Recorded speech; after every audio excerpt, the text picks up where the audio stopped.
Hello students, welcome to ദിശ academy.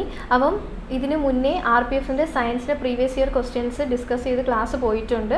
അപ്പം നിങ്ങളതെല്ലാം കണ്ടെന്ന് ഞാൻ വിചാരിക്കുന്നു. അപ്പോൾ ഇന്ന് കുറച്ച് ഇമ്പോർട്ടൻ്റ് ആയിട്ടുള്ള ക്വസ്റ്റ്യൻസ് ആണ് ഡിസ്കസ് ചെയ്യാൻ പോകുന്നത്. അപ്പം നിങ്ങളെല്ലാവരും നന്നായിട്ട് പഠിക്കുന്നുണ്ടെന്ന് ഞാൻ വിചാരിക്കുന്നു. അപ്പോൾ ക്ലാസ്സിലോട്ട് കടക്കാം. ഓക്കെ, ആദ്യത്തെ ക്വസ്റ്റ്യൻ നോക്കിയേ. Which of the following organism has a 3-chambered heart? 3-chambered heart ഉള്ളത് ഏത് ഓർഗാനിസത്തിനാണെന്നാണ് ചോദിച്ചിരിക്കുന്നത്. ഏത് ഓർഗാനിസമാണ്? ഫിഷ് ആണോ, ഫ്രോഗ്, ബേർഡ്, മാൻ? ആർക്കാണ് 3-chambered ഹേർട്ട് ഉള്ളത്? നിങ്ങൾക്ക് അറിയാവോ? ഫിഷസിന് എത്രയാണ്? 2 chamber ആണുള്ളത്. ഫിഷസിന് 2 chamber ആണുള്ളത്. അതുപോലെ നമ്മൾ ഹ്യൂമൻ ബീങ്സിന് എത്ര ചേംബർ ആണുള്ളത്? 4 chamber ആണുള്ളത്. 4 chamber. 4 chamber എന്ന് പറയുമ്പം നമ്മുടെ ഹ്യൂമൻ ബീങ്സിൻ്റെ ഹേർട്ട് എങ്ങനെയാണ്? 4 അറകളുണ്ട്, 2 ഓറിക്കിളും 2 വെൻട്രിക്കിളും. ഇതേപോലെ 4 chambers ആണ് എന്തുള്ളത്? ഹ്യൂമൻ ബീങ്സിനുള്ളത്. ഇനി അതുപോലെ ബേർഡ്സിനും എങ്ങനെയാണ്? ബേർഡ്സിനും ഓർത്തിരിക്കുക, 4 chamber ആണുള്ളത്. 4 chamber ആണുള്ളത്. അതുപോലെ ഫ്രോഗിന് എത്ര ചേംബറാണ്? 3 chamber ഫ്രോഗിന് ഉള്ളൂ. അപ്പം ആൻസർ ആരാണ്? 3-chambered ഹേർട്ട് ഉള്ളവർ ആരാണ്? ഫ്രോഗാണ്. ഇനി ഫിഷസ് ഏതിലാണ്? പൈസസ് എന്ന് പറയുന്ന ക്ലാസിഫിക്കേഷനിൽ വരുന്നതാണ്. അതുപോലെ ഈ ഫ്രോഗ്, ബേർഡ്, ഹ്യൂമൻ ബീങ്സ് ഒക്കെ ഏതിൽ വരുന്നതാണ്? ടെട്രാപോഡയിൽ വരുന്നതാണ്. ടെട്രാപോഡ. ഈ ടെട്രാപോഡയിൽ തന്നെ വീണ്ടും ഉള്ള ക്ലാസിഫിക്കേഷനാണ് എന്തെന്ന് പറയുന്നത്? ആംബീബിയൻ, റെപ്റ്റൈല്, ഏവ്സ് എന്ന് പറഞ്ഞാൽ ബേർഡ്സ്, പിന്നെ ഏതാണ്? മാമൽസ്. ഈ ക്ലാസിഫിക്കേഷൻ എല്ലാം വരുന്ന ടെട്രാപോഡയിലാണ്. ടെട്രാപോഡ എന്ന് പറഞ്ഞാൽ എന്താണ്? 4 കാലുള്ള ജീവികളാണ്. അതിൽ വരുന്നതാണ് ഈ ഫ്രോഗ്, ബേർഡ്, മാന് എല്ലാം. ഇനി ഇതിൽ ഒരാളെ പറഞ്ഞിട്ടില്ല, റെപ്റ്റൈൽസിനും ഏതാണ്? റെപ്റ്റൈൽസിനും എത്രയാണ്?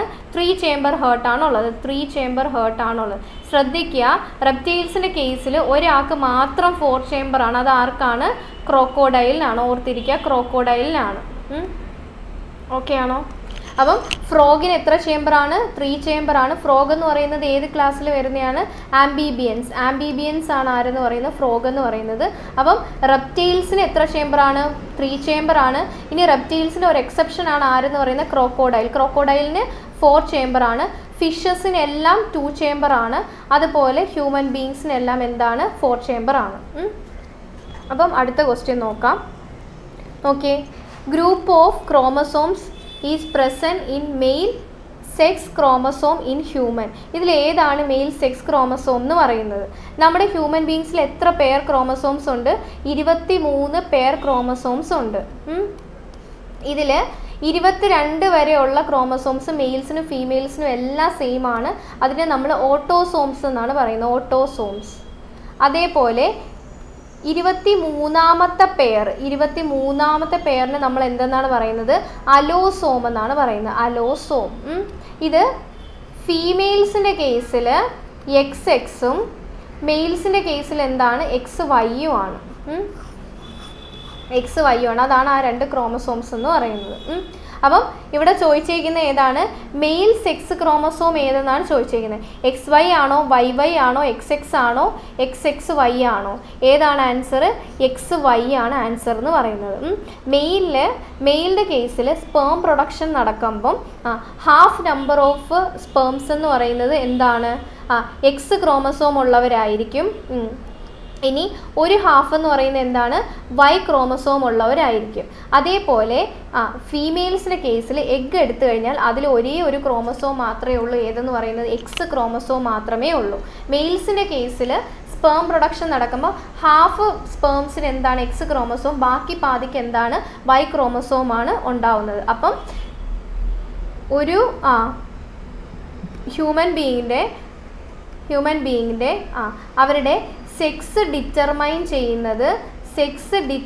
ചെയ്യുന്നത് ആരാണ്? ഫാദർ ആണോ, മദർ ആണോ? എപ്പോഴും ആരാണ്? ഫാദർ ആണ് ഡിറ്റർമൈൻ ചെയ്യുന്നത്. കാരണം മദറിൽ എപ്പോഴും എന്തേ ഉള്ളൂ? ഒരു X മാത്രമേ ഉള്ളൂ. ഈ Xും ചേർന്നിട്ടാണ് എന്താവുന്നത്? XX ആവുന്നത്. ഈ Xും Yയും ചേർന്നിട്ടാണ് XY ആവുന്നത്. അപ്പം എപ്പോഴും സെക്സ് ഡിറ്റർമൈൻ ചെയ്യുന്നത് ആരാണ്? ഫാദർ ആണെന്ന് ഓർത്തിരിക്കുക. അടുത്ത ക്വസ്റ്റ്യൻ നോക്കിയേ, blood and bones are the examples of ഏത് ടിഷ്യൂ എന്നാണ് ചോദിച്ചിരിക്കുന്നത്. ബ്ലഡും ബോണും ഏത് ടിഷ്യൂവിന് എക്സാമ്പിളാണ്? കണക്റ്റീവ് ടിഷ്യൂ ആണോ, എപ്പിത്തീലിയൽ ടിഷ്യൂ ആണോ, മെരിസ്റ്റമാറ്റിക് ടിഷ്യൂ ആണോ, നെർവസ് ടിഷ്യൂ ആണോ? ഏത് ടിഷ്യൂ ആണ്? ഒരിക്കലും മെരിസ്റ്റമാറ്റിക് ടിഷ്യൂ അല്ല. മെരിസ്റ്റമാറ്റിക് ടിഷ്യൂ എന്ന് പറയുന്നത് ഏതിൽ വരുന്നതാണ്? പ്ലാന്റ്സിൽ വരുന്നതാണ് ഏതെന്ന് പറയുന്നത് മെരിസ്റ്റമാറ്റിക് ടിഷ്യൂ. നമ്മളിപ്പോൾ പറഞ്ഞുകൊണ്ടിരിക്കുന്ന അനിമൽസിൻ്റെ കേസാണ്. അപ്പോൾ ആരൊക്കെയാണ് നോക്കിയേ, ആൻസർ എന്താണ്? കണക്റ്റീവ് ടിഷ്യൂ ആണ്. Connective tissue. കണക്റ്റീവ് ടിഷ്യൂവിലാണ് ആര് വരുന്നത്? ബ്ലഡ് ബോൺസും വരുന്നത്. കണക്റ്റീവ് ടിഷ്യൂ 3ആയിട്ട് സ്പ്ലിറ്റ് ചെയ്തിട്ടുണ്ട്. ഏതെന്നൊക്കെ അറിയാവോ? ലൂസ് കണക്റ്റീവ് ഉണ്ട്, അതേപോലെ ഡെൻസ് കണക്റ്റീവ് ഉണ്ട്, ഡെൻസ് കണക്റ്റീവ്. അടുത്തത് സ്പെഷ്യലൈസ്ഡ് കണക്റ്റീവ് ടിഷ്യൂ ഉണ്ട്. ഈ ലൂസ് കണക്റ്റീവ് ടിഷ്യൂവിലാണ് ആരൊക്കെ വരുന്നത്? ഏരിയോളാർ ടിഷ്യൂവും നമുക്ക് എന്തെങ്കിലും മുറിവ് പറ്റിയാൽ അതിനെ ഉണങ്ങാൻ സഹായിക്കുന്ന അല്ലെങ്കിൽ റിപ്പയർ ചെയ്യുന്ന ടിഷ്യൂ ആണ് ആരെന്ന് പറയുന്നത്? ഏരിയോളാർ ടിഷ്യൂ എന്ന് പറയുന്നത്. ഇനി രണ്ടാമത്തെ ആൾ അഡിപ്പോസ് ടിഷ്യൂവിലാണ് എന്ത് ചെയ്യുന്നത്? നമ്മുടെ ഫാറ്റൊക്കെ സ്റ്റോറായി ഇരിക്കുന്നത്. ഇനി ഡെൻസിലും 2 പേരുണ്ട്. ആരൊക്കെയാണ്? ടെൻഡനും ലിഗമെൻറ്റും ഇമ്പോർട്ടൻ്റ് ആണ്. നമ്മുടെ ഒരു ബോണിനെ ഇങ്ങോട്ട് വരയ്ക്കാം. ഒരു ബോണിനെ വേറൊരു ബോണുമായിട്ട് അറ്റാച്ച് ചെയ്യുന്ന ടിഷ്യൂ ഏതാണ്? ഇത് തമ്മിൽ അറ്റാച്ച് ചെയ്യുന്ന ടിഷ്യൂ ഏതാണ്? ലിഗമെൻ്റ് ആണ്. അപ്പം ബോൺ ടു ബോൺ ആണ് ഏതെന്ന് പറയുന്നത്? ലിഗമെൻ്റ് എന്ന് പറയുന്നത്. ഇനി നോക്കിയേ, ഇതൊരു ബോൺ ആണെന്ന് വെച്ചോ. ഇതിൽ മസിൽ വന്ന് അറ്റാച്ച് ചെയ്തിരിക്കുകയാണ്. നമ്മുടെ കയ്യിലൊക്കെ ഉണ്ടല്ലോ മസിൽ. അപ്പം ഇത് വന്ന് അറ്റാച്ച് ചെയ്തിരിക്കുന്ന ഇവിടെ ഉള്ള ടിഷ്യൂവിന് നമ്മൾ പറയുന്നത് എന്താണ്? ടെൻഡൻ എന്നാണ് പറയുന്നത്. അപ്പം ബോൺ ടു മസിൽ എന്താണ്? Bone to muscle tendon. Bone to bone ആണെങ്കിൽ എന്താണ്? ലിഗമെൻറ്റ്. ഇനി നോക്കിയേ, സ്പെഷ്യലൈസ്ഡ് കണക്റ്റീവ് ടിഷ്യൂവിലാണ് ആരൊക്കെ വരുന്നത്? ബ്ലഡ്, അതേപോലെ ബോണ്, കാർട്ടിലേജ്. ഇതെല്ലാം വരുന്ന ഏതിലാണ്? Specialized connective ടിഷ്യൂവിലാണ്.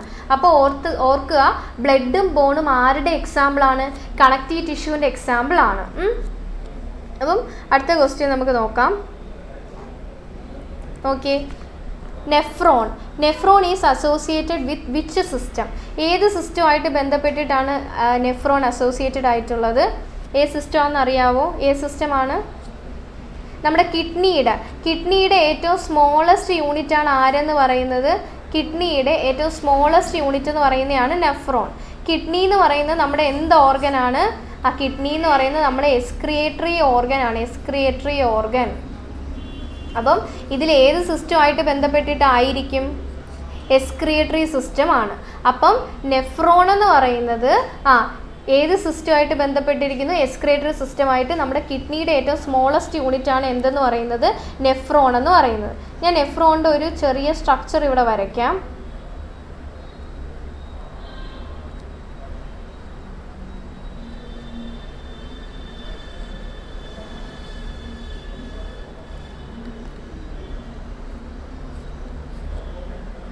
നോക്കിയേ, നെഫ്രോണിൽ മെയിൻലി 2 പാർട്ടായിട്ടാണ് ഉള്ളത്. ഒന്ന് മാൽപീജിയൻ ബോഡി എന്ന് പറയും. മാൽപീജിയൻ ബോഡി അല്ലെങ്കിൽ പിന്നെ എന്താണ്? പിന്നെ റീനൽ ട്യൂബ്യൂൾ. അപ്പം ഈ 2 പാർട്സാണ് ഏത്? എക്സ്ക്രിയേറ്ററി സിസ്റ്റത്തിൽ ഏറ്റവും സ്മോളസ്റ്റ് യൂണിറ്റ് ആയിട്ടുള്ള നെഫ്രോൺ എടുത്തു കഴിഞ്ഞാൽ ഈ 2 പാർട്ടുകളാണ് ഉള്ളത്. അതിൽ മാൽപീജിയൻ ബോഡി എന്ന് പറയുമ്പോൾ ഈ 2 ഭാഗങ്ങൾ ചേർന്നിട്ടാണ്. നോക്കിയേ, ഇവിടെ കുറേ ബ്ലഡ് വെസൽസ് ആണ് ഉള്ളത്. ഇതിനെ നമ്മൾ പറയുന്നത് എന്താണ്? ഗ്ലോമറുലസ് എന്നാണ് പറയുന്നത്. ഇനി ഈ ഒരു പാർട്ടോ കപ്പ് കണക്കിരിക്കുന്നുണ്ടോ? ഇതാണ് എന്തെന്ന് പറയുന്നത്? ബൊമാൻസ് ക്യാപ്സ്യൂൾ എന്ന് പറയുന്നത്. ബൊമാൻസ് ക്യാപ്സ്യൂൾ എന്ന് പറയുന്നത്. ബാക്കി ഇവിടം തൊട്ട് ഈ ട്യൂബ് കണക്കിരിക്കുന്ന എല്ലാത്തിനെയും കൂടെയാണ് നമ്മൾ എന്തെന്ന് പറയുന്നത്? റീനൽ ട്യൂബ്യൂൾ എന്ന് പറയുന്നത്. മനസ്സിലാവുന്നുണ്ടോ? അപ്പോൾ നമ്മൾ കിഡ്നി എടുത്താൽ കിഡ്നിയിലെ ഏറ്റവും സ്മോളസ്റ്റ് യൂണിറ്റ് ആരാണ്? നെഫ്രോൺ ആണ്. നെഫ്രോണിന് 2 പാർട്ടുകളാണുള്ളത്. മാൽപീജിയൻ ബോഡിയും ബാക്കി ട്യൂബ് പോലെയുള്ള റീനൽ ട്യൂബ്യൂളുമാണ് ഉള്ളത്. മാൽപീജിയൻ ബോഡി എടുത്തു കഴിഞ്ഞാൽ അതിൽ വീണ്ടും 2 പാർട്ടായിട്ടുള്ളത് ഏതാണ്? കുറേ ബ്ലഡ് വെസൽസ് പോലെ ഇരിക്കുന്ന ഗ്ലോമറുലസും ഒരു കപ്പ് കണക്കിരിക്കുന്ന ഷേപ്പ് ഏതാണ്? ബൊമാൻസ് ക്യാപ്സ്യൂളും ആണ്. അപ്പോൾ ഇനി നെർവസ് സിസ്റ്റത്തിൽ ഏറ്റവും സ്മോളസ്റ്റ് യൂണിറ്റ് ഏതാണ്? നെർവസ് സിസ്റ്റം നെർവസ് സിസ്റ്റത്തിലെ ഏറ്റവും സ്മോളസ്റ്റ് യൂണിറ്റ് നമ്മൾ ന്യൂറോൺ എന്നാണ് പറയുന്നത്, ന്യൂറോൺ. അപ്പം നെഫ്രോണും ന്യൂറോണും കൂടെ എന്ത് ചെയ്യാൻ പാടില്ല, തിരിഞ്ഞു പോകാൻ പാടില്ല. അപ്പം അടുത്ത ക്വസ്റ്റ്യനിലോട്ട് നമുക്ക് പോവാം. ഏതാണ് നോക്കിയേ, Newlands law of octaves was applicable only up to ഏത് എലമെൻ്റ് എന്നാണ് ചോദിച്ചിരിക്കുന്നത്. ന്യൂലാൻഡ്സ് ലോ ഓഫ് ഒക്ടേവ്സ് നിങ്ങൾക്കറിയാം, പീരിയോഡിക് ടേബിളിലെ ഒരു ലോയാണ്. എന്താണ്? ഫസ്റ്റ് എലമെൻ്റ് പ്രോപ്പർട്ടീസ് എപ്പോഴും എയ്ത്ത് എലമെൻറ്റിൻ്റെ പ്രോപ്പർട്ടി ആയിട്ട് എന്ത് ചെയ്യുവാണ്, നല്ല സിമിലാരിറ്റീസ് ഉണ്ട്. ഇനി അടുത്ത ഒരു എട്ടാവുമ്പം ആ എലമെൻറ്റുമായിട്ട് എന്ത് ചെയ്യുന്നുണ്ട്, സിമിലാരിറ്റി ഉണ്ടാവുന്നുണ്ട്. അപ്പോൾ ഈ ഒരു റെപ്പറ്റീഷനാണ്. നമ്മൾ മ്യൂസിക്കൽ നോട്ട്സുമായിട്ട് ഒരു സിമിലാരിറ്റി ഉണ്ടെന്ന് പറയാം. മ്യൂസിക്കൽ നോട്ട്സ് സാരി ഗാമ പാദാനീസ 8 മ്യൂസിക്കൽ നോട്ട്സുമായിട്ട് സിമിലർ ആണ് ഈ ലോ എന്ന് പറയുന്നുണ്ട്. കാരണം എന്താണ്, 1ഉം 8ഉം ആയിട്ട് സിമിലർ ആയതുകൊണ്ടാണ് എന്തെന്ന് പറയുന്നത്, ലോ ഓഫ് ഒക്ടേവ്സ് എന്ന് പറയുന്നത്. ഇനി ന്യൂലാൻഡാണ് ഇത് കൊണ്ടുവന്നത്. ന്യൂലാൻഡ് ഇത് കൊണ്ടുവന്ന വർഷം എന്നാണ്, ന്യൂലാൻഡ് ലോ ഓഫ് ഒക്ടേവ്സ് കൊണ്ടുവന്ന വർഷം എന്നാണ് 1866 എന്ത് ചെയ്തത്, ന്യൂലാൻഡ് ലോ ഓഫ് ഒക്ടേവ്സ് കൊണ്ടുവന്നത്. അതുപോലെ ഇതിൽ എത്ര എലമെൻറ്റ്സ് ആണ് ഉണ്ടായിരുന്നത്, 56 എലമെൻറ്റ്സ് ആയിരുന്നു. ടോട്ടൽ 56 എലമെൻറ്റ്സ് എന്തിലുണ്ടായിരുന്നു, ലോ ഓഫ് ഒക്ടേവ്സിലുണ്ടായിരുന്നു.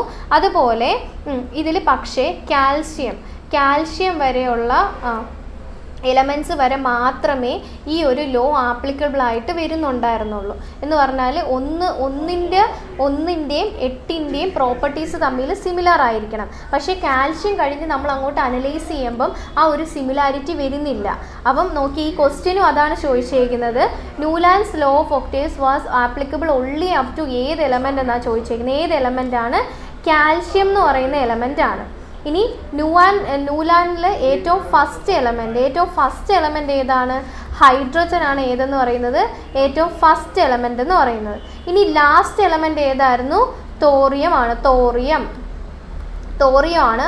മൊത്തത്തിൽ എത്ര എലമെൻറ്റ്സ് ആയിരുന്നു? 56 എലമെൻറ്റ്സ് ആയിരുന്നു ഉണ്ടായിരുന്നത്. ഓക്കെ ആണോ? അപ്പം ന്യൂലാൻഡ്സ് ലോ ഓഫ് ഒക്ടേവ്സിൽ 1ഉം 8ാമത്തെ എലമെൻറ്റ് തമ്മിൽ പ്രോപ്പർട്ടീസിന് സിമിലാരിറ്റി ഉണ്ട്. മ്യൂസിക്കൽ നോട്ട്സുമായിട്ട് സിമിലാരിറ്റി ഉണ്ട്. അതുപോലെ ന്യൂലാൻഡ് ഈ ലോ കൊണ്ടുവന്നത് 1866 ഇതിൽ ടോട്ടൽ എത്ര എലമെൻറ്റ്സ് ഉണ്ടായിരുന്നു? 56 എലമെൻറ്റ്സ് ആയിരുന്നു ഉണ്ടായിരുന്നത്. ഇനി ആദ്യത്തെ എലമെൻറ്റ് ഏതായിരുന്നു? ഹൈഡ്രജൻ. ലാസ്റ്റ് എലമെൻറ്റ് ഏതായിരുന്നു? തോറിയം ആണ് ലാസ്റ്റ് എലമെൻ്റ് എന്ന് പറയുന്നത്. പക്ഷേ ഇതിൻ്റെ ഇടയിലുള്ള ഒരു എലമെൻ്റാണ് ഏതെന്ന് പറയുന്നത്? കാൽഷ്യം. ഈ കാൽഷ്യം വരെ മാത്രമേ എന്ത് ചെയ്യുന്നുള്ളൂ, ഈ ലോ ഓഫ് ഒക്ടേവ്സിൻ്റെ പ്രോപ്പർട്ടീസ് ആപ്ലിക്കബിൾ ആയിട്ട് വരുന്നുണ്ടായിരുന്നുള്ളൂ. അപ്പം ആ ആൻസർ എന്താണ്? കാൽഷ്യമാണ് ആൻസർ എന്ന് പറയുന്നത്. ഓക്കെ ആണോ? അടുത്ത ക്വസ്റ്റ്യൻ, മോളിക്കുലാർ ഫോർമുല ഓഫ് ക്വിക്ക്ലൈം ആണ് ചോദിച്ചിരിക്കുന്നത്. ക്വിക്ക്ലൈം ഏതാണ്? ക്വിക്ക്ലൈമിൻ്റെ മോളിക്കുലാർ ഫോർമുല എന്ന് പറയുന്നത് എന്താണ്? കാൽഷ്യത്തിൽ തന്നെ കോമ്പൗണ്ട്സ് ആണ് ഇവിടെ തന്നിരിക്കുന്നത്. ഏതാണ് ക്വിക്ക്ലൈം? നോക്കിയേ, calcium oxide, CaO. Calcium oxide എന്ന് പറയുന്നതാണ് എന്തെന്ന് പറയുന്നത്? ക്വിക്ക്ലൈം എന്ന് പറയുന്നത്. കാൽഷ്യം ഓക്സൈഡ്, ക്വിക്ക്ലൈം എന്ന് പറയുന്നത് ഏതാണ്? കാൽഷ്യം ഓക്സൈഡ് ആണ്. ഇനി കാൽഷ്യം ഹൈഡ്രോക്സൈഡിനെ പറയുന്ന പേരെന്താണെന്നറിയാവോ? ഏതാണ്? നോക്കിയേ, നമ്മൾ കുഞ്ഞിലേക്ക് പഠിച്ചിട്ടുള്ളതാണ്. എന്താണ്? സ്ലേക്കഡ് ലൈം എന്നാണ് ആരെ അറിയപ്പെടുന്നത്? കാൽഷ്യം ഹൈഡ്രോക്സൈഡിനെ അറിയപ്പെടുന്നത്. അതുപോലെ വേറെ ഒരു പേരാണ് ഹൈഡ്രേറ്റഡ് ലൈം എന്നറിയപ്പെടുന്നതും ആരെയാണ്? സ്ലേക്കഡ് ലൈം ആയിട്ടുള്ള കാൽഷ്യം ഹൈഡ്രോക്സൈഡിനെയാണ്. ഇനി സോഡിയം ഹൈഡ്രോക്സൈഡിൻ്റെ വേറൊരു പേരാണ് എന്തെന്ന് പറയുന്നത്? കോസ്റ്റിക് സോഡ എന്ന് പറയുന്നത്. കോസ്റ്റിക് സോഡ എന്ന് പറയുന്നത് എന്താണ്? സോഡിയം ബൈകാർബണേറ്റ് ആണ്. സോഡിയം എന്താണ്? സോഡിയം ഹൈഡ്രോക്സൈഡ് ആണ് എന്തെന്ന് പറയുന്നത്? കോസ്റ്റിക് സോഡ എന്ന് പറയുന്നത്. ഇനി സോഡിയം ബൈകാർബണേറ്റ് ബൈകാർബണേറ്റ് എന്ന് പറയുമ്പോൾ എന്താണ്? ഇവിടെ ഒരു H വരും, ഇവിടെ ഒരു CO3 വരും. അപ്പം ബൈകാർബണേറ്റ് എന്ന് പറയുമ്പോൾ ഏതാണ് ബൈകാർബണേറ്റ് എന്ന് പറഞ്ഞിട്ട് വരുന്നത്? അറിയാവോ? നിങ്ങൾക്ക് അറിയാവോ ബൈകാർബണേറ്റ് ഏതാണ്? ബേക്കിംഗ് സോഡയാണ്. ബേക്കിംഗ് സോഡയാണ് എന്തെന്ന് പറയുന്നത്? സോഡിയം ബൈകാർബണേറ്റ് എന്ന് പറയുന്നത്. ബൈകാർബണേറ്റ്. അപ്പോൾ ക്യുക്ക് നമ്മൾ പറഞ്ഞു, സ്ലേക്കഡ് ലൈം പറഞ്ഞു, കോസ്റ്റിക് സോഡ പറഞ്ഞു, ബേക്കിംഗ് സോഡ പറഞ്ഞു. ഇനി നോക്കിയേ, വാഷിംഗ് സോഡ എന്ന് പറയുന്നത് എന്താണ്? വാഷിംഗ് സോഡ എന്താണ്? ഏതാണ് അതിൻ്റെ കോമ്പൗണ്ടിൻ്റെ ഫോമുല നിങ്ങൾക്ക് അറിയാവോ? എന്താണ്? Na2CO3 പിന്നെ H2O. ശ്രദ്ധിക്കുക, എത്ര H2O ആണുള്ളത്? 10 H2O ആണുള്ളത്. 10 H2O ആണുള്ളത്. ഇതെന്താണ്? ഇത് സോഡിയം കാർബണേറ്റ് ആണ്. ഇത് സോഡിയം കാർബണേറ്റ് ആണ്. ഓക്കെ ആണോ? ഇത് സോഡിയം ഓക്സൈഡ്, ഇത് സോഡിയം ഹൈഡ്രോക്സൈഡ്, ഇത് calcium oxide, calcium hydroxide, sodium hydroxide, sodium bicarbonate. ഇതെന്താണ്? സോഡിയം കാർബണേറ്റ് ആണ്. അപ്പോൾ ഇത്രയും നിങ്ങൾക്ക് ഓക്കെ ആണോ? ഇനി നമുക്ക് ഒരാളെയും കൂടെ പറയാം. ആരാണ്? ബ്ലീച്ചിങ് പൗഡർ എന്താണ്? ബ്ലീച്ചിങ് പൗഡറിൻ്റെ കെമിക്കൽ ഫോമുല നിങ്ങൾക്ക് അറിയാവോ? ഏതാണ്? CaOCl2 ആണ്. ഇതെന്താണ്? കാൽഷ്യം ഹൈപ്പോക്ലോറൈറ്റ് ആണ്. ആണ് എന്തെന്ന് പറയുന്നത്? ബ്ലീച്ചിങ് പൗഡർ എന്ന് പറയുന്നത്. Bleaching powder. ഇനി വെറും നമ്മളൊക്കെ യൂസ് ചെയ്യുന്ന അല്ലെങ്കിൽ നിങ്ങൾക്ക് കണ്ടിട്ടുള്ള ചോക്ക് എന്താണ്? ചോക്ക് എന്ന് പറയുന്നത് എന്താണ്? കാൽഷ്യം കാർബണേറ്റ് ആണ്. കാൽഷ്യം കാർബണേറ്റ് ആണ് എന്തെന്ന് പറയുന്നത്? ചോക്ക് എന്ന് പറയുന്നത്. ചോക്ക്. അതേപോലെ ഡ്രൈ ഐസ് നിങ്ങൾ കേട്ടിട്ടുണ്ടോ? ഡ്രൈ ഐസ് എന്ന് പറയുന്നത് എന്താണ്? സോളിഡ് ആയിട്ടുള്ള കാർബൺ ഡൈ ഓക്സൈഡ് ആണ്. അപ്പോൾ ക്യുക്ക് ലൈം എന്താണ്? Calcium oxide. Slaked lime calcium hydroxide അല്ലെങ്കിൽ ഹൈഡ്രേറ്റഡ് ലൈം എന്ന് പറയും. കോസ്റ്റിക് സോഡ എന്താണ്? സോഡിയം ഹൈഡ്രോക്സൈഡ് ആണ്. ബേക്കിംഗ് സോഡയാണെങ്കിലോ സോഡിയം ബൈകാർബണേറ്റ്. ഇനി വാഷിംഗ് സോഡ എന്ന് പറയുന്നത് സോഡിയം കാർബണേറ്റ് ആണ്. എത്ര H2O കൂടെ ഉണ്ടെന്ന് ഓർത്തിരിക്കുക. കാൽഷ്യം കാർബണേറ്റ് ആണ് ചോക്ക് എന്ന് പറയുന്നത്. ബ്ലീച്ചിങ് പൗഡർ എന്താണ്? കാൽഷ്യം ഹൈപ്പോക്ലോറൈറ്റ് ആണ്. CaOCl2 എന്ന് പറയുന്നത്. അപ്പോൾ അടുത്ത ക്വസ്റ്റ്യൻ നോക്കിയേ, pH ഓഫ് എ ന്യൂട്രൽ സൊല്യൂഷൻ്റെ pH എത്രയാണ്? സാധാരണ നമ്മൾ pH പറയുന്നത് എങ്ങനെയാണ്? 0 തൊട്ട് 14 വരെയാണ് നമ്മൾ പറയുന്നത്. ഇനി 7-നെക്കാട്ടിയും കുറവാണെങ്കിൽ എന്താണ്? അസിഡിക് ആണെന്ന് നമ്മൾ പറയും. ഇനി 7-നെക്കാട്ടിയും കൂടുതലാണെങ്കിലോ നമ്മൾ പറയുന്നത് എന്താണ്? ബേസിക് എന്നാണ് പറയുന്നത്. അപ്പം 7 എന്ന് പറയുന്നതാണ് എന്തെന്ന് പറയുന്നത്? ന്യൂട്രൽ സൊല്യൂഷൻ എന്ന് പറയുന്നത്. അപ്പോൾ ആൻസർ എന്താണ്? pH value of neutral solution എത്രയാണ്? എപ്പോഴും 7 ആയിരിക്കും pH വാല്യൂ എന്ന് പറയുന്നത്. ഓക്കെ ആണോ? ഇനി ലിറ്റ്മസ് പേപ്പർ നിങ്ങൾ കേട്ടിട്ടുണ്ടോ? ലിറ്റ്മസ് പേപ്പർ യൂസ് ചെയ്യുന്നത് എന്തിനാണ്? ഒരു സൊല്യൂഷൻ അസിഡിക് ആണോ ആൽക്കലൈൻ ആണോ എന്ന് അറിയാൻ വേണ്ടിയിട്ടാണ് നമ്മൾ എന്ത് യൂസ് ചെയ്യുന്നത്? ലിറ്റ്മസ് പേപ്പർ ഉപയോഗിക്കുന്നത്. ലിറ്റ്മസ് പേപ്പറിൻ്റെ ഒറിജിനൽ കളർ എന്താണ്? ബ്ലൂ ആണ്. ബ്ലൂ ആണ്. ഇനി ഈ ബ്ലൂ ആയിട്ടുള്ള ലിറ്റ്മസ് പേപ്പർ റെഡായി മാറും. എപ്പം? ഈ നമ്മൾ എടുക്കുന്ന സൊല്യൂഷൻ അസിഡിക് ആണെങ്കിൽ ബ്ലൂ റെഡായിട്ട് മാറും. ഇനി റെഡായിട്ട് മാറിയല്ലോ. ഇനി ഈ റെഡിനെ തിരിച്ച് ബ്ലൂ ആക്കണമെങ്കിൽ നമ്മൾ എന്ത് ചെയ്യണം? ഇവരെ ആൽക്കലൈൻ സൊല്യൂഷനിൽ ഇടണം. അപ്പം ലിറ്റ്മസ് പേപ്പർ എന്തിനു വേണ്ടിയിട്ടാണ്? ഇൻഡിക്കേഷന് വേണ്ടിയിട്ടാണ്. ആസിഡ് ആണോ ആൽക്കലൈൻ ആണോ എന്ന് അറിയാൻ വേണ്ടിയിട്ടാണ്. അപ്പോൾ ബ്ലൂ റെഡ് ആവുന്നത് സൊല്യൂഷൻ എന്തായിരിക്കും? അസിഡിക് ആയിരിക്കും. റെഡ് തിരിച്ച് ബ്ലൂ ആവുന്നത് എന്തായിരിക്കും? സൊല്യൂഷൻ ആൽക്കലൈൻ ആയിരിക്കും. ഓക്കെ ആണോ? അപ്പം അടുത്ത ക്വസ്റ്റ്യൻ നോക്കിയേ, what happens when A pencil is immersed in വാട്ടറിൽ നമ്മൾ പെൻസിൽ ഇമേഴ്സ് ചെയ്ത് വെക്കുമ്പോൾ എന്താണ് പെൻസിലിന് സംഭവിക്കുന്നത് എന്ന് പറഞ്ഞാൽ നമ്മൾ കാണുന്നതാണ്. നമ്മൾ എങ്ങനെയാണ് കാണുന്നതെന്ന്. പെൻസിലിൻ്റെ കളറ് മാറുന്നുണ്ടോ? പെൻസിൽ ബ്രൈറ്റ് ആവുന്നുണ്ടോ? പെൻസിൽ ബെൻഡ് ആവുന്നുണ്ടോ? അതോ പെൻസിൽ വളയുന്നുണ്ടോ? കർവ് ആവുന്നുണ്ടോ? എന്താണ് സംഭവിക്കുന്നത്? നമ്മൾ കുഞ്ഞിലേക്ക് പഠിച്ചിട്ടുള്ളത് തന്നെയാണ്. എന്താ സംഭവിക്കുന്നത്? പെൻസിൽ ബെൻഡ് ആവുകയാണ് ചെയ്യുന്നത്. പെൻസിലായിക്കോട്ടെ, സ്കെയിലായിക്കോട്ടെ, എന്തായിക്കോട്ടെ, സ്റ്റിക്ക് എന്തായിക്കോട്ടെ, എന്ത് വെള്ളത്തിൽ ഇട്ട് കഴിഞ്ഞാൽ നമുക്ക് എന്താ തോന്നുന്നത്? അത് ബെൻഡായിട്ടിരിക്കുന്ന പോലെ തോന്നും. ബെൻഡായെന്നല്ല, ബെൻഡായ പോലെ തോന്നുന്നു. ആ തോന്നാനുള്ള ഫിനോമിനയാണ് എന്തെന്ന് പറയുന്നത്? റിഫ്രാക്ഷൻ എന്ന് പറയുന്നത്. എന്താണ് റിഫ്രാക്ഷൻ? റിഫ്രാക്ഷൻ എന്ന് പറഞ്ഞാൽ ഒരു റേ, ഒരു ലൈറ്റ് വേവ്, ഒരു റേ അതെന്ന് പറയുന്നത് ഒരു മീഡിയത്തിൽ നിന്ന് വേറൊരു മീഡിയത്തിലോട്ട് പോകുമ്പോൾ എന്ത് ചെയ്യുന്നുണ്ട്? ബെൻഡിങ് സംഭവിക്കുന്നുണ്ട്. ആ ബെൻഡിങ്ങിനെയാണ് നമ്മൾ എന്തെന്ന് പറയുന്നത്? റിഫ്രാക്ഷൻ എന്ന് പറയുന്നത്. ഒരു മീഡിയത്തിൽ നിന്നും വേറൊരു മീഡിയം എന്ന് പറയുമ്പോൾ എന്താണ്? മീഡിയം രണ്ട് തരത്തിൽ നമുക്ക് പറയാം. റെയറർ മീഡിയം ഉണ്ട്, അതേപോലെ എന്താണ്? ഡെൻസർ മീഡിയം ഉണ്ട്. റെയറർ മീഡിയം എന്ന് പറയുമ്പം അതിൽ കൂടെ ലൈറ്റ് റേക്ക് കുറച്ചുകൂടെ സ്പീഡിന് മൂവ് ചെയ്യാൻ പറ്റും. ഡെൻസർ മീഡിയം എന്ന് പറയുമ്പോൾ ലൈറ്റ് റേ കുറച്ചുകൂടെ എന്താണ്? റെയറിനെ വെച്ച് നോക്കുമ്പോൾ സ്പീഡ് കുറവായിരിക്കും ഡെൻസറിന്. ഇനി നോക്കിയേ, ഞാനിവിടെ ഒരു ഗ്ലാസിൻ്റെ സ്ലാബ് എടുക്കുവാണെന്ന് വെച്ചോ.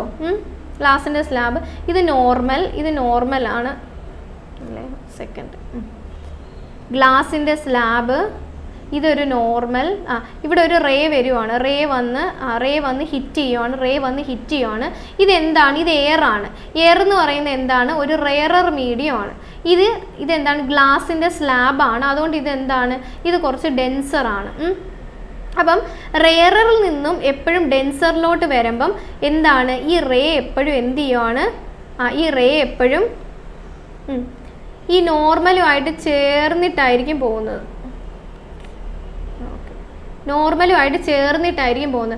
എപ്പോഴും നോർമലിൻ്റെ അടുത്തോട്ടായിരിക്കും വരുന്നത്. ഇതിൻ്റെ ടുവേഴ്സ് ആയിരിക്കും എന്ത് വരുന്നത്? ഈ റേ വരുന്നത്. ഇനി ഈ റേ ഇവിടെ വന്ന് ഗ്ലാസ് സ്ലാബിൻ്റെ അടുത്ത വശത്ത് തട്ടി വീണ്ടും നമ്മൾ അവിടെ ഒരു നോർമൽ വരയ്ക്കുവാണ്. വീണ്ടും ഈ റേ എങ്ങനെയാണ്? ഡെൻസറിൽ നിന്നും റെയറിലോട്ട് പോവുകയാണ്. അപ്പോൾ ഇത് എങ്ങനെയായിരിക്കും? നോർമലിൽ നിന്നും കുറച്ച് എവേ ആയിട്ടായിരിക്കും വേവ് പോകുന്നത്. മനസ്സിലാവുന്നുണ്ടോ? ഇതാണ് എമർജൻറ്റ് വേവ് എന്ന് പറയുന്നത്. എമർജൻറ്റ് ഇതെന്ന് പറഞ്ഞാൽ ആദ്യം ഇതേതാണ്? റിഫ്രാക്റ്റഡ്. ഇത് റിഫ്രാക്റ്റഡ്. ഇതേതാണ്? Incident wave. ഇത് ഇൻസിഡൻറ്റ് എന്ന് വെച്ചാൽ വന്ന് തട്ടിയ വേവ്. ഇതേതാണ്? Refracted wave. മറ്റത് എന്താണ്? അത് ഇമർജ് ചെയ്ത വേവ്, പുറത്തോട്ട് ഇമർജ് ചെയ്ത വേവ് ആണെന്ന് പറയുന്നത് ഇതാണ്. അപ്പം റെയറർ ടു ഡെൻസർ എന്താണ്? എപ്പോഴും ടുവേഴ്സ് ആയിരിക്കും, നോർമലിന് ടുവേഴ്സ് ആയിരിക്കും. ഡെൻസർ ടു റെയറർ എന്തായിരിക്കും? നോർമലിന് എവേ ആയിട്ട് പൊയ്ക്കൊണ്ടിരിക്കുകയാണ് ചെയ്യുന്നത്. മനസ്സിലായോ? അതേപോലെ ശ്രദ്ധിക്കുക, റെയറിൽ നിന്നും ഡെൻസറിൽ പോകുമ്പോൾ സ്പീഡ് എന്ത് ചെയ്യും? സ്പീഡ് കുറയും. റെയറിൽ നിന്നും ഡെൻസറിലോട്ട് വരുമ്പോൾ സ്പീഡ് കുറയും. ഇനി ഡെൻസറിൽ നിന്നും റെയറിലോട്ട് പോകുമ്പോൾ സ്പീഡ് എന്ത് ചെയ്യും? എപ്പോഴും കൂടുകയാണ് ചെയ്യുന്നത്. അപ്പോൾ ഇതിൻ്റെ മൊത്തത്തിലുള്ള പ്രോസസ്സിനെയാണ് നമ്മൾ എന്തെന്ന് പറയുന്നത്? റിഫ്രാക്ഷൻ എന്ന് പറയുന്നത്. റിഫ്രാക്ഷന് വേറെ എക്സാമ്പിൾസ് ആണ് എന്ത് ചെയ്യുന്നത്? നമ്മുടെ റെയിൻബോ ഫോം ചെയ്യുന്നത് ആർക്ക് എക്സാമ്പിളാണ്? നമ്മുടെ ഏതിന് എക്സാമ്പിളാണ്? റിഫ്രാക്ഷൻ എക്സാമ്പിളാണ്. അപ്പം നിങ്ങൾ ഇതൊക്കെ ഓർത്ത്. അതേപോലെ ട്വിങ്ക്ലിംഗ് ഓഫ് സ്റ്റാർസിൻ്റെ ട്വിങ്ക്ലിങ്ങും എന്തിന് എക്സാമ്പിളാണ്? റെയിൻബോയ്ക്ക് എക്സാമ്പിളാണ്. എന്താണ്? റിഫ്രാക്ഷൻ എക്സാമ്പിളാണ്. അതേപോലെ പെന്ന്, എന്തോ ആയിക്കോട്ടെ, പെൻസില്, ഇതും ചോദിച്ചിട്ടുണ്ട്. എന്താണ്? സ്റ്റിക്ക്, സ്കെയില്, എന്തോ ആയിക്കോട്ടെ, നമ്മൾ എന്താണ്? വെള്ളത്തിൽ ഇടുമ്പം കുറച്ച് ബെൻഡായിട്ടിരിക്കുന്ന പോലെ ഫീൽ ചെയ്യുന്നതിന് കാരണം എന്താണ്? റിഫ്രാക്ഷൻ ആണ്. മനസ്സിലാവുന്നുണ്ടോ? അടുത്ത ക്വസ്റ്റ്യൻ എന്താണ്? ഹൂ സെർച്ച്ഡ് എന്ന് പറയുമ്പോൾ ഹൂ ഡിസ്കവേർഡ് എക്സ്റേ. ആരാണ് എക്സ്റേ ഡിസ്കവർ ചെയ്തത്? എല്ലാവർക്കും അറിയായിരിക്കും. ആരാണ്? William Konrad. ആരാണ്? റോഞ്ചൻ എന്നാണ് നമ്മൾ പഠിച്ചു വയ്ക്കുന്നത്. അപ്പോൾ എക്സ്റേ കണ്ടുപിടിച്ചത് ആരാണ്? റോഞ്ചൻ ആണ് എന്ത് ചെയ്തത്? എക്സ്റേ കണ്ടുപിടിച്ചത്. ഇനി ആദ്യത്തെ ആളായിട്ട് ജോഹാൻ വില്യം റിറ്റർ എന്താണ് കണ്ടുപിടിച്ചത്? ജോഹാൻ വില്യം റിറ്റർ എന്താണ് കണ്ടുപിടിച്ചത്? നിങ്ങൾക്ക് അറിയാവോ? എന്താണ് കണ്ടുപിടിച്ചത്? ഐസക് ന്യൂട്ടൻ ആണ് എന്ത് കണ്ടുപിടിച്ചത്? കുറേ ലോസ് നിങ്ങൾ കുഞ്ഞിലേക്ക് പഠിച്ചിട്ടുണ്ട്. എന്താണ് കണ്ടുപിടിച്ചത് ഒന്ന് പറയാവോ? ഐസക് ന്യൂട്ടൻ ആണ് എന്ത് കണ്ടുപിടിച്ചത്? ലോ ഓഫ് ഗ്രാവിറ്റി കണ്ടുപിടിച്ചത്. ആരാണ് കണ്ടുപിടിച്ചത്? ഐസക് ന്യൂട്ടൻ ആണ്. അതേപോലെ റിറ്റർ എന്താണ് കണ്ടുപിടിച്ചത്? റിറ്റർ എന്ന് പറയുന്നത് യു വി റേഡിയേഷൻ കണ്ടുപിടിച്ചത് ആരാണ്? ജോഹാൻ വില്യം റിറ്റർ ആണ്. ഇനി ബെക്കുറൽ എന്താണ് കണ്ടുപിടിച്ചത്? നിങ്ങൾക്കറിയാം, റേഡിയോ ആക്ടിവിറ്റി ആണ് ആര് കണ്ടുപിടിച്ചത്? ബെക്കുറൽ കണ്ടുപിടിച്ചത്. റേഡിയോ കണ്ടുപിടിച്ചത് ആരാ? കുഞ്ഞിലേ പഠിക്കുന്ന റേഡിയോ കണ്ടുപിടിച്ചത് ആരാ? മാർക്കോണിയാണ് എന്ത് ചെയ്തത്? റേഡിയോ കണ്ടുപിടിച്ചത്.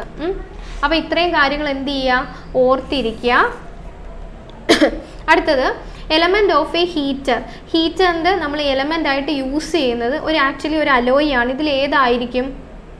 ഒരു അലോയി ആണ്. ഏതാണത് അറിയാമോ? ആൻസർ എന്താണ്? നിക്രോം ആണ്. നിക്രോം എന്ന് പറയുന്നത് എന്താണ്? ഒരു അലോയി ആണ്. നിക്രോം എന്തിൻ്റെയൊക്കെ കോമ്പിനേഷൻ ആയിരിക്കും? നിക്രോം എന്ന് പറയുന്നത് 20%, 80%. 80% ആരായിരിക്കും? 80% നിക്കലും 20% എന്താണ്? ക്രോമിയം. പേരിൽ നിന്നും തന്നെ കിട്ടും. ക്രോമിയവും നിക്കലും കൂടെ ചേർന്നിട്ടാണ് എന്തെന്ന് പറയുന്നത്? നിക്രോം എന്ന് പറയുന്നത്. ഇനി എപ്പോഴും നമ്മൾ ഹീറ്ററായിട്ട് യൂസ് ചെയ്യുന്നതിന് 2 ഇമ്പോർട്ടൻറ്റ് പ്രോപ്പർട്ടീസ് ഉണ്ട്. എന്താണ്? ഒന്ന്, ഹൈ റെസിസ്റ്റൻസ് ഉണ്ടാവണം. 2, ഹൈ മെൽറ്റിംഗ് പോയിൻ്റ് ആയിരിക്കണം അവർക്ക്. ഹൈ റെസിസ്റ്റൻസ് എന്ന് പറയുമ്പം ഒത്തിരി കറണ്ട് കയറി വന്നാലും നമ്മുടെ ആ ഒരു മെറ്റീരിയലിൻ്റെ കോൺഫിഗറേഷൻ മാറാതെ അതുപോലെ തന്നെ ഇരിക്കാൻ പറ്റണം. അതിനാണ് എന്തെന്ന് പറയുന്നത്? High resistance. എന്നാലേ എന്ത് ചെയ്യാൻ പറ്റുള്ളൂ? ഹീറ്റ് കടത്തി വിടാൻ പറ്റുള്ളൂ. അതേപോലെ രണ്ടാമത്തെ ഒരു ഇതെന്ന് പറഞ്ഞാൽ ഹൈ മെൽറ്റിംഗ് പോയിൻ്റ് ആയിരിക്കണം.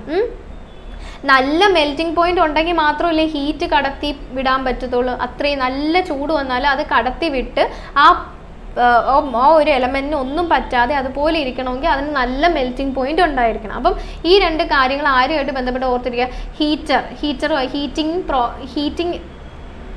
നല്ല ഹീറ്റ് കടത്തി വിടണമെങ്കിൽ ഈ 2 കാര്യങ്ങൾ ഉണ്ടായിരിക്കണം. അതുള്ള ഒരാളാണ് ആരെന്ന് പറയുന്നത്? അലോയ് ആയിട്ടുള്ള നിക്രോമിൽ 80% എന്താണ്? നിക്കലും അതേപോലെ 20% എന്താണ്? ക്രോമിയോ ആണ് ഉള്ളത്. അപ്പം നമ്മൾ ഇന്ന് ബയോളജി, ഫിസിക്സ്, കെമിസ്ട്രി കുറച്ച് ക്വസ്റ്റ്യൻസ് ആണ് ഡിസ്കസ് ചെയ്തത്. ഇതിന് മുന്നേ ഉള്ള വീഡിയോസ് നിങ്ങൾ കാണണം. ഇതും കണ്ട് പഠിക്കുക. അപ്പോൾ ഇനി ക്ലാസ്സസ് ആയിട്ട് നമുക്ക് കാണാം. അപ്പം ഇന്നത്തേക്ക് എന്തായാലും ഇത്രയേ ഉള്ളൂ. അപ്പം എല്ലാവരും നന്നായിട്ട് പഠിക്കുക. Thank you.